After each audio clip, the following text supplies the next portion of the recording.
We often think that healing begins with medicine, a pill, a protocol, a procedure. But before the brain responds to any of that, it asks a quieter question. Am I seen? Am I safe? Am I connected? In neuroscience, I found that we don't talk about this enough, but the brain is not an isolated organ. It is a social one. It has evolved in connection, and it heals in connection. And that's something that I've seen firsthand. While working with a neurorehabilitation clinic over the summer, we had a patient who just wasn't improving, despite his treatment protocol being perfect. I mean, the protocol itself was evidence-based, the exercises were right, the team was skilled, and yet he just wasn't getting any better. Until something shifted. No, not in the treatment. In fact, everything stayed the same on paper. What changed was his relational environment. Consistent faces, engagement, attunement. The same people showing up every single day with genuine presence and attention. And progress followed, not because the treatment changed, but because his nervous system felt safe enough to engage. Now that moment changed how I see healing and medicine entirely. So today I would like to share with you guys the neuroscience behind why something like that happens, and what that means about spaces that we as humans go to heal and recover. Now let's start off with something fun, something that is happening in most of our brains in today's day and age, in this world that we've created for ourselves. We're all under chronic stress. And when we are under chronic stress, our brain thinks that we are being chased by a tiger 24/7, even if that tiger is emails or deadlines or your phone buzzing every 5 seconds. Now, when that happens, we have a center in the brain called the amygdala, and it's responsible for threat detection. And when it decides that you're unsafe, like it does when you're under chronic stress, it is loud. It's dramatic. It screams, danger, emergency, everyone panic, all hands on deck. And that causes a cascade of things to happen within your body.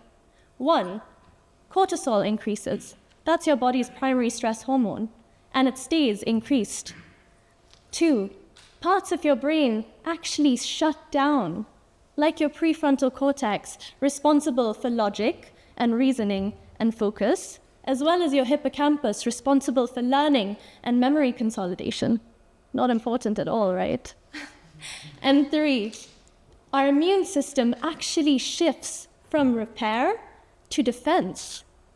So if you can't focus, if you can't regulate your emotions, and if you can't, no matter how hard you try, seem to think your way out of stress, you're not failing.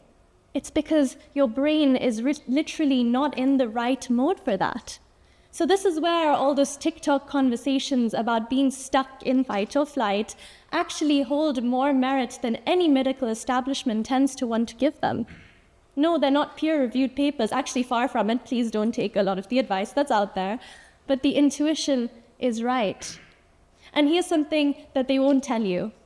The fastest way out of this state of fight or flight, it's not productivity, like they will try and sell you their 15-step productivity protocols, and it's not discipline, and it's not medication alone. It's connection. When we feel genuinely connected to another human being, to an environment, to the feeling of safety and being understood, our nervous system shifts. Cortisol drops, inflammatory markers decrease, and your brain releases oxytocin, a hormone that, yes, does make us feel all warm and fuzzy, but it does more than that. It directly reduces pain perception, and it enhances neuroplasticity, the brain's ability to recover and rewire. And here we are, in an age where we are more digitally connected than ever before in human history, but socially and neurologically fragmented. We scroll, we compare, we perform, but your brain doesn't register likes as safety. and it doesn't register group chats and notifications as connection. Our brains register attunement. Attunement is when one nervous system is genuinely with you. It's in the eye contact that lingers for a second longer. It's in a tone of voice that says, "I'm listening." It's in a face that responds to your emotions. And it's in a body that is physically present, not scrolling, not comparing, and not performing. You see, at the end of the day, our nervous systems are systems. They are systems that are constantly and automatically scanning for safety cues. They are asking, is anyone tracking me? They are selfish. Is anyone noticing my emotional state right now? If something happened to me in this moment, would anyone respond?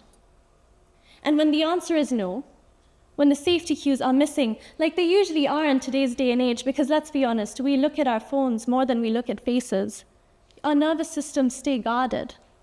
That's why someone can say, well, I went out with my friends last night and I still felt numb. Or I was in a room full of people and I still felt alone. That's because our nervous systems don't register proximity as connection. They register attunement. And scientist Naomi Eisenberger at UCLA demonstrated this perfectly in a study that she did. It was when participants were excluded from an online ball tossing game. I know, I had to read that twice as well because it sounds ridiculous and trivial. An online ball tossing game. It was trivial. The exclusion lasted minutes, and it was with strangers they had never met before, not even an online interaction. And yet, the part of their brain that was activated during that exclusion was the dorsal anterior cingulate cortex. That's the part of your brain that processes physical pain. Physical pain. So that means that social rejection and physical injury share neural real estate. Our brains cannot tell the difference between broken bone and broken bond. Isn't that crazy? So feeling unseen and unheard and socially isolated, it isn't just an emotional experience anymore. It is a physiological one. Now, it's important to understand why this is and why our brains behave this way. So let's look at it from an evolutionary perspective. For roughly 300,000 years, human history, most of us didn't live alone. We lived together. We lived in tribes. We raised children communally. We shared food and warmth, safety and protection. So when we were disconnected socially, it wasn't just uncomfortable. It was lethal. That meant us being exposed to predators and harsh weather conditions. It meant being stripped of warmth and protection and safety. So our brains evolved to treat disconnection as danger. They evolved to treat isolation as imminent danger. That's why our brains respond the way we do. So we need each other. And that sentiment is echoed even today. Scientist Steve Cole at the University of Virginia once again demonstrated this amazingly in a study that he did. Participants in the study were faced with the threat of a mild electric shock. They weren't actually shocked. But that threat activates certain parts of the brain, like anticipatory pain perception parts of the brain, as well as parts of the brain that code for threat detection, like the amygdala. And what he found were when the participants were holding the hand of a loved or trusted person, those parts of the brain remained inactive. That's quantifiable, measurable neural change from a hand. Co-regulation is not a soft emotional skill. It's when one nervous system makes another feel calm and feel safe. It is an ancient, hardwired biological mechanism. So that means that loneliness is no longer just a weakness. It is a biological alarm, and we need to start treating it like one. So that begs the question, why are hospital environments not treating it like one? Now, don't get me wrong, modern medicine is a genuine miracle. I mean, we have trauma surgery, we have intensive care units, we have antibiotics and antivirals, all feats of human ingenuity that have saved hundreds and millions of lives. But we designed medicine at a time where we didn't know all of this, where we didn't know that our nervous systems were constantly and automatically scanning for safety cues, where we didn't know that social isolation activates the same neural pathways as pain perception, where we didn't know that the relational quality of therapy can actually change and improve patient outcomes. And now we do. But when you look at a healthcare environment through that lens, the timed appointments, the hurried appointments, cold, sterile, and impersonal spaces, practitioners who can't even remember your name, patients almost frequently alone, you start to see a bit of a mismatch. And I don't think that's a failure of intention, rather just a gap between what we knew then and what we know now. Because to a nervous system that is constantly asking, am I safe? The answer it receives in a healthcare environment is ambiguous at best. So here's a question that's really worth sitting with and something that I loved coming across while researching for this TED Talk. Why are wellness spaces booming right now? Why is everyone spending their hard-earned money on a meditation retreat in India, or forest bathing in Japan, or somatic-based therapy protocols, or a nature resort, instead of in a traditional hospital or a clinic? You could dismiss it as a lifestyle trend. You could say that it's another iteration of Goop or Vogue. But I think it's something more interesting than that. I think humans are actually doing something deeply rational. We're searching for spaces in which our nervous system feels safe enough to heal, and not always finding that in the place that we're supposed to. And wellness centers tend to get a lot of things right that modern-day clinics and healthcare environments maybe don't. Natural lighting, unhurried time, warmth in physical spaces, practitioners who make you feel seen, who remember your name, who ask how you slept, the felt sense that someone is tracking you. Those are not luxuries as we thought them to be. Those are, as we know now, biological inputs, each one signaling safety to a nervous system that is constantly asking, am I safe? Can I rest now? And when the answer is yes, even in these small accumulative ways, our nervous system relaxes, our physiology shifts, cortisol is lowered, inflammatory markers decrease, and your body physically shifts from defense to repair.